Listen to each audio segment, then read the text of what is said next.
ಸಕ್ಕರೆ ನಾಡು ಮಂಡ್ಯದಲ್ಲೂ ಕೂಡ ನಿಲ್ತಾ ಇಲ್ಲ ಕಾವೇರಿ ಕಿಚ್ಚು. ಎಂಎಂ ಫೌಂಡೇಶನ್ ವತಿಯಿಂದ ವಿಭಿನ್ನ ಪ್ರತಿಭಟನೆ ಮಾಡಿದ್ದಾರೆ. ರೈತರ ಭವನೆಯ ಅಣುಕು ಪ್ರದರ್ಶನ ಮಾಡಿ ಪ್ರತಿಭಟನೆ ಮಾಡಲಾಗಿದೆ. ಸಕ್ಕರೆ ನಾಡು ಮಂಡ್ಯದಲ್ಲೂ ಕೂಡ ನಿಲ್ತಾ ಇಲ್ಲ ಕಾವೇರಿ ಕಿಚ್ಚು. ಎಂಎಂ ಫೌಂಡೇಶನ್ ವತಿಯಿಂದ ವಿಭಿನ್ನ ಪ್ರತಿಭಟನೆಯನ್ನ ಮಾಡಲಾಗಿದೆ. ರೈತರ ಭವನೆಯ ಅಣುಕು ಪ್ರದರ್ಶನವನ್ನ ಮಾಡಿ ಪ್ರತಿಭಟನೆ ಮಾಡಿದ್ದಾರೆ. ಸಂಜಯ್ ವೃತ್ತದಲ್ಲಿ ಹಳೆ ಬೆಂಗಳೂರು ಮೈಸೂರು ಹೆದ್ದಾರಿಯನ್ನು ತಡೆದು ಪ್ರತಿಭಟನೆ ಮಾಡಿದ್ದಾರೆ.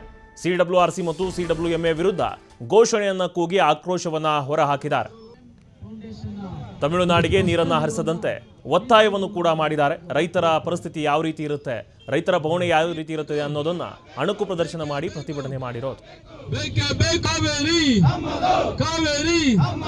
ಸಿಡಬ್ಲ್ಯೂಆರ್ಸಿಗೆ ಹೇಳಿದಿಕ್ಕಾರ, ಸಿಡಬ್ಲ್ಯೂಆರ್ಸಿಗೆ ಹೇಳಿದಿಕ್ಕಾರ, ಸಿಡಬ್ಲ್ಯೂಎಂಇಗೆ ಹೇಳಿದಿಕ್ಕಾರ, ಸಿಡಬ್ಲ್ಯೂಎಂಎಗೆ ಹೇಗೆ ಹೇಳಿದಿಕ್ಕಾರ.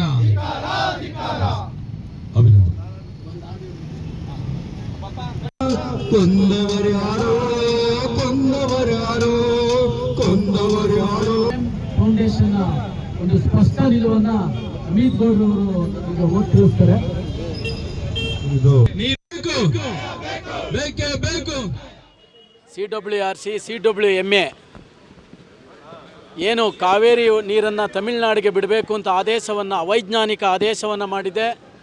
ಆ ಆದೇಶದ ವಿರುದ್ಧ ನಮ್ಮ ಎಂಎಂ ಫೌಂಡೇಶನ್ ವತಿಯಿಂದ ಒಂದು ವಿಶೇಷ ಪ್ರತಿಭಟನೆಯನ್ನು ಮಾಡಬೇಕು ಅಂತೇಳಿ ಇವತ್ತು ನಿರ್ಧಾರವನ್ನು ಮಾಡಿ, ನಮ್ಮ ಬೇಡಿಕೆ ಇಷ್ಟೇ, ಸಿಡಬ್ಲ್ಯೂಎಂಎ ಸಿಡಬ್ಲ್ಯೂಆರ್ಸಿಯ ಆದೇಶವನ್ನು ಸಂಪೂರ್ಣವಾಗಿ ಧಿಕ್ಕಾರವನ್ನು ಮಾಡಬೇಕು, ತಿರಸ್ಕಾರವನ್ನು ಮಾಡಬೇಕು ಸರ್ಕಾರ.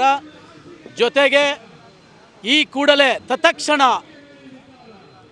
ಕಾವೇರಿ ಅಚ್ಚುಕಟ್ಟು ಪ್ರದೇಶದ ಎಲ್ಲ ನಾಲೆಗಳಿಗೆ, ಕೆರೆಕಟ್ಟೆಗಳಿಗೆ, ರೈತರ ಗದ್ದೆಗಳಿಗೆ ನೀರನ್ನು ಹರಿಸಬೇಕು. ಜೊತೆಗೆ ಈ ಒಂದು ಕಾವೇರಿ ಸಮಸ್ಯೆಯನ್ನು, ದಶಕಗಳ ಕಾಲ ಇರ್ತಕ್ಕಂಥ ಕಾವೇರಿ ಸಮಸ್ಯೆಯನ್ನು ಸರ್ಕಾರ ಆ ಸಮಸ್ಯೆಗೆ ಶಾಶ್ವತವಾದ ಪರಿಹಾರವನ್ನು ಕಂಡುಹಿಡಿಯಲಿಕ್ಕೆ ನಾವು ಆಗ್ರಹವನ್ನು ಮಾಡಿ ಇವತ್ತು ನಾವು ಪ್ರತಿಭಟನೆಯನ್ನು ಹಮ್ಮಿಕೊಂಡಿದ್ದೋ.